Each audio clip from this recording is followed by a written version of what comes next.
રાજુલા તાલુકામાં ડુંગર ગામે જન્માષ્ટમીના પર્વની ભવ્ય ઉજવણી કરવામાં આવી। જન્માષ્ટમીના પાવન પર્વ નિમિત્તે સમગ્ર ગુજરાતમાં ભક્તિ અને ઉત્સાહનો માહોલ છવાયો છે। ઠેર-ઠેર મંદિરોમાં જય રણછોડ માખણ ચોરના નાદ સાથે ભાવિક ભક્તોની ભારે ભીડ જોવા મળી રહી છે। ત્યારે રાજુલા તાલુકાના ડુંગર રામ દરબાર આશ્રમ ખાતે દર વર્ષની જેમ આ વર્ષે પણ જન્માષ્ટમીની ધૂમધામથી ઉજવણી કરવામાં આવી હતી।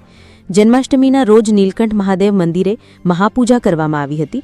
ત્યારબાદ રાત્રે 10 વાગે ગોપીરાસનું આયોજન કરવામાં આવ્યું હતું અને મધરાતે 12 વાગે ભગવાન શ્રી કૃષ્ણના પૃથ્વી પર અવતરણને વધાવવામાં આવ્યું હતું।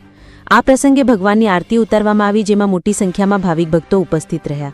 આ સમગ્ર કાર્યક્રમ વલ્લભભાઈના માર્ગદર્શન હેઠળ પૂજારી શ્રી સંજય બાપુ અને તેમની યુવા ટીમ દ્વારા સતત છેલ્લા 10 દિવસની મહેનતથી સમગ્ર આશ્રમ પરિસરમાં આવેલા સર્વે મંદિરોનો સુંદર અને ભવ્ય શણગાર કરવામાં આવ્યો।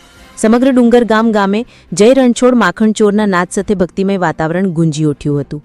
રિપોર્ટર સંજય વાઘેલા, અમરેલી।